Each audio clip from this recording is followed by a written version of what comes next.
Hi everyone, welcome to my channel Soni maths reasoning GK GS. तो एक बार फिर से स्वागत है आपका हमारे इस यूट्यूब चैनल पर।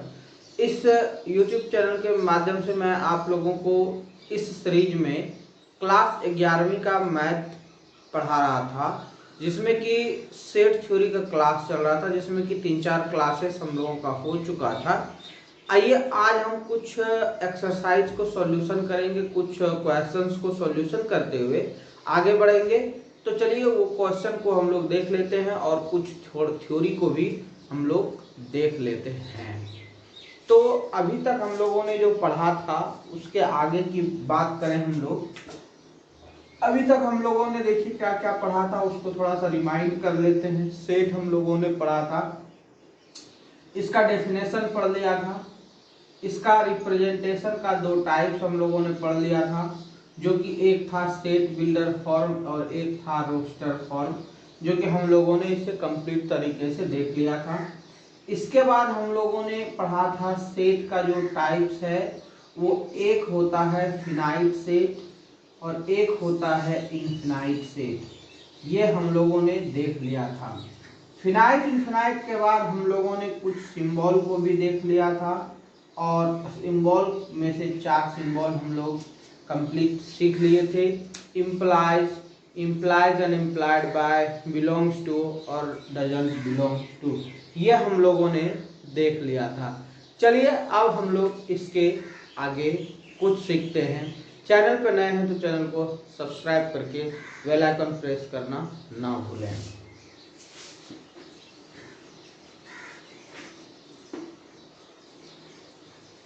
अब जो हम लोगों का होगा, जैसे कि आपके पास कोई सेट है तो सेट को रिप्रेजेंट करने के लिए भी मैंने बता दिया था कि हम लोग रिप्रेजेंट सेट को कैसे करेंगे। रिप्रेजेंट का मतलब आप लोगों को समझ में आ गया कि सेट को यदि हम लोग लिखने का प्रयास करें, जैसे सेट ऑफ नेचुरल नंबर, तो ये हो गया प्राकृत संख्या का समुच्चय। अब इस प्राकृतिक संख्या के समुच्चय को यदि हम लोग रिटेन करने का प्रयास करें, लिखने का प्रयास करें, तो यदि हम लोग मान लेते हैं let this set of natural number n, मान लीजिए कि इसका सेट क्या है, n है, देन तब n इज इक्वल टू हो जाएगा, करली ब्रैकेट स्टार्ट करना है 1 2 3 4 5 डॉट डॉट, आइए अनलिमिट तक जाएगा। तो ये होता है इसका क्या होता है, सेट को लिखने का तरीका, जहां वेयर जहां n is a set, n set हो गया, और ये जो हम लोगों ने लगाया ये करली ब्रैकेट हो गया, और इसके अंदर जो 1 2 3 4 है and 1 2 3 4 dot dot it's element, क्या हो गया ये, इट्स एलिमेंट।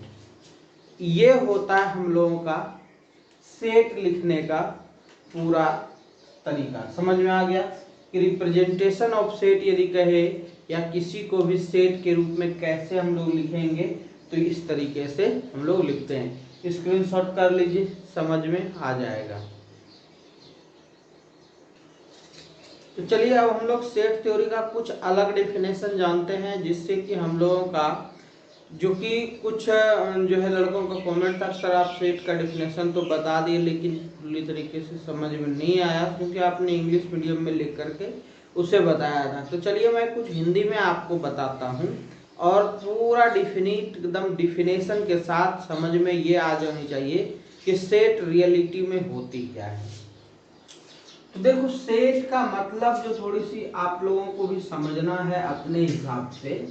सेट का मतलब आप कह सकते हैं कि समुच्चय तो होता ही है। तो इस समुच्चय में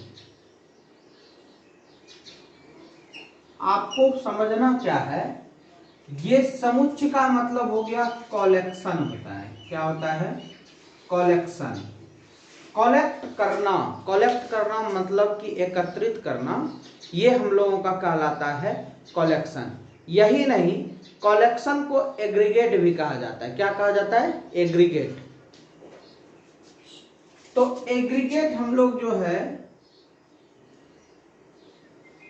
एग्रीगेट करते हैं, एग्रीगेट मतलब सबको एक जगह एकत्रित करते हैं, तो ये भी हम लोगों का सेट कहलाता है। जैसे कि क्लास कह रहे हैं, क्लास मतलब वर्ग या समूह कहते हैं, ठीक है।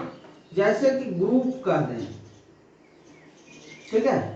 तो ये जो चार बातें हम लोगों ने लिखा, ये समुच्चय का सबसे बड़ा डिफिनीशन है, ठीक है। तो सबसे पहले हम लोग कलेक्शन के बारे में जान जाएं तो देखिए क्या होता है।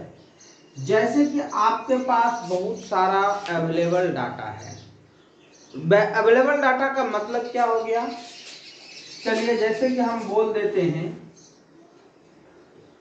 ताश की पत्ती,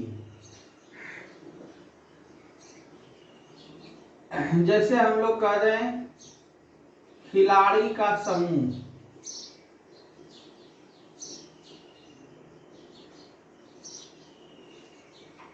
इस तरह से आप अन्य बहुत सारे चीज को लिख सकते हैं। तो ये जितना चीज हम लोगों ने लिखा, ये क्या कहलाता है?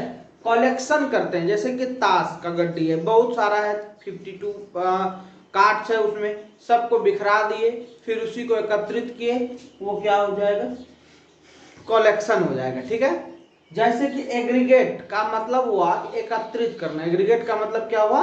एकत्रित करना, एक जगह करना, ठीक है। जैसे क्लास, क्लास का मतलब होता है समूह, यानी कि फुल्ली रूप से हम लोग कह सकते हैं the collection of object is called set, एकदम डायरेक्ट कह सकते हो। लेकिन इसमें एक बात मैंने बताया था वेल डिफाइंड, तो वेल डिफाइंड को आज मैं क्लियरली बताऊंगा। क्लियरली क्या बताऊंगा? वेल डिफाइन को ही हम आज क्लियर करूंगा, क्योंकि मेरा जो डिफिनेशन था व्हाट इज सेट का, तो उसको मैंने कहा था कि set the collection of any object is called set, but उसमें बीच में लगाया था the collection of well defined object is called set, ये बताया था। तो उसी वेल डिफाइंड जो मैंने शब्द का प्रयोग किया था, उसको यहां पर मैं क्लियर करके आपको बताऊंगा।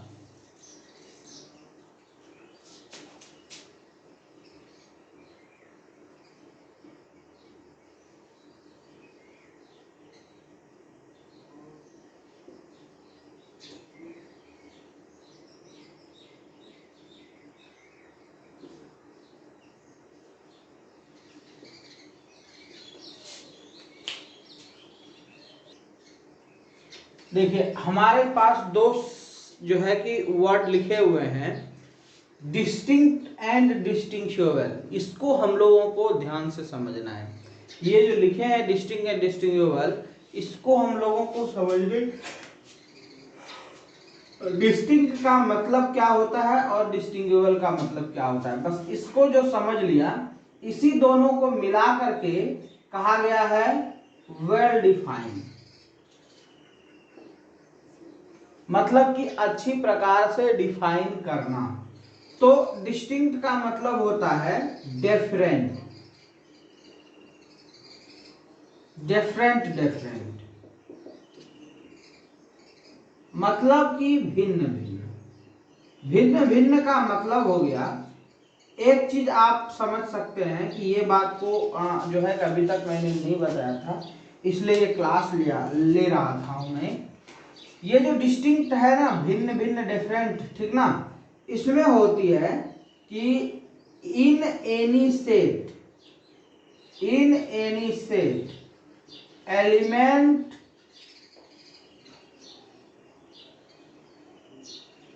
is not repeated।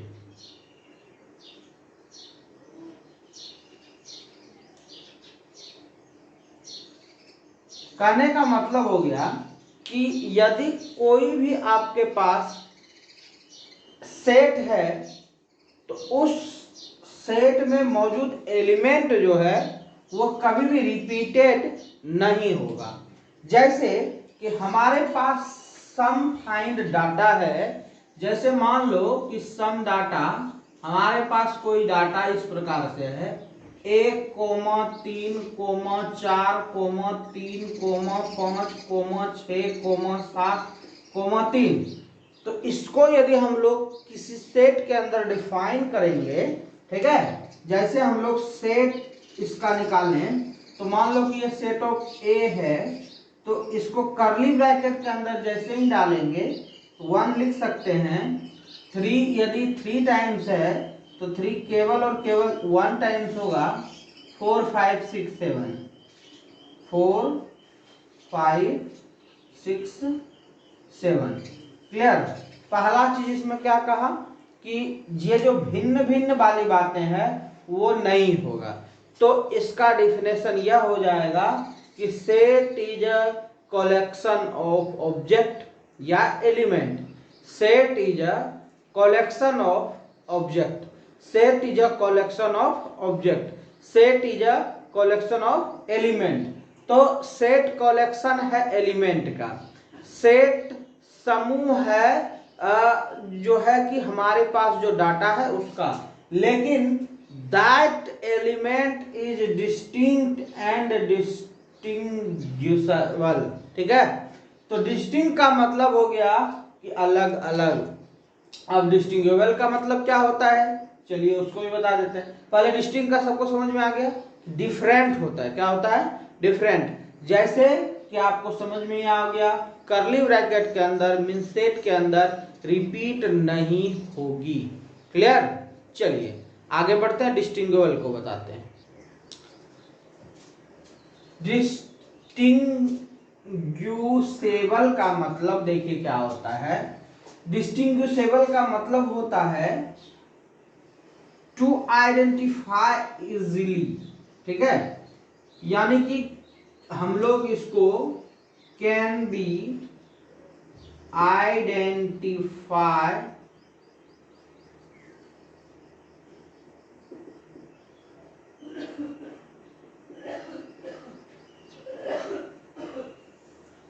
हम लोग क्या करते हैं कि आइडेंटिफाई जो इसको करते हैं, पहचानते हैं, ये इजीली हो जानी चाहिए। ठीक है, हम लोग इसको अच्छे से पहचान सकें, तो पहचान सकें या फिर इसको लिख सकें। ठीक है, कैन बी रिटेन।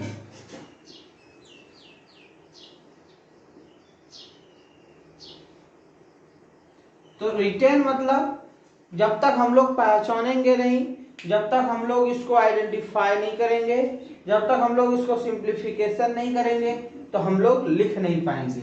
तो हम लोग क्या करता है, इसका पहचान कर सकें, अच्छे से पहचान कर सकें।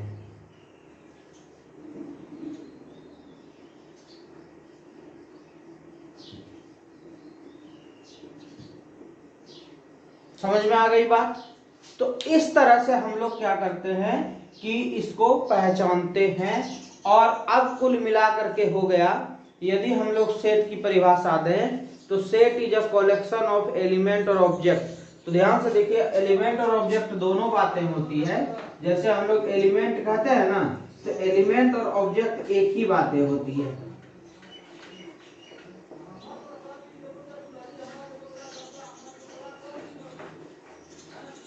देखिए जैसे कि हमारे पास है कि 1, 2, 3, 4, 5 ये है, तो ये ए का कोई सेट है, तो 1 से 5 तक जो है ना, ये एलिमेंट भी कहलाएगा और आपको ऑब्जेक्ट भी कहलाएगा। यानी कि यहाँ पर लिख सकते हैं कि where 1, 2, 3, 4, 5 is the object of set A. यानी कि ए का ये क्या है, ऑब्जेक्ट है। और ऑब्जेक्ट ही नहीं, ऑल्सो हम लोग इसको लिख सकते हैं 1, 2, 3, 4, 5 is the element of set A. Set ए का ये क्या है, एलिमेंट है।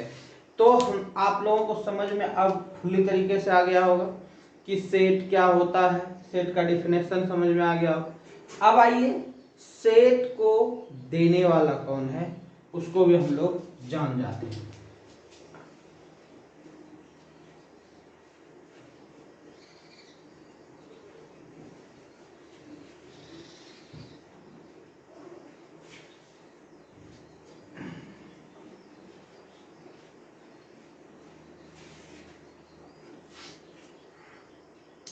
देखिए जॉर्ज सेंटर ने दिया था सेट थ्योरी को, GORGCANTER, जॉर्ज सेंटर ने। ये जर्मनी के हैं, कहाँ के हैं, जर्मनी के। जर्मनी के गणितज्ञ हैं जो जॉर्ज केंटर हैं, जो कि 1845 से लेके 1912 तक के बीच में इन्होंने सेट थ्योरी को, 1918 तक जो है कि जॉर्ज सेंटर ने हम लोगों को जो है सेट थ्योरी प्रदान की। तो सेट का हम लोग फादर कह सकते हैं या फिर कह सकते हैं जनरेटर ऑफ सेट थ्योरी या फादर ऑफ सेट थ्योरी, यानी कि फादर ऑफ सेट थ्योरी। तो ये जर्मनी के जॉर्ज सेंटर ने 1845 में इसका बर्थ हुआ था, ठीक है, और 1918 में इसका देहांत हो गया था। इसी दरमियान इन्होंने हम लोगों को, जॉर्ज सेंटर ने जर्मनी के जो गणितज्ञ थे सेट थ्योरी पढ़ने का मौका दिया और हम लोग आज पढ़ रहे हैं। आई होप कि आज के क्लास में सेट थ्योरी में आप लोगों को बहुत सारी मज़ेदार चीज़ें सीखने के लिए मिली होगी। यदि वीडियो अच्छा लगा हो तो लाइक कीजिए, शेयर कीजिए और कमेंट करना ना भूलें। चैनल पर नए हैं तो चैनल को सब्सक्राइब भी कर लीजिए। मिलते हैं अगले वीडियो में, तब तक के लिए गुड लक।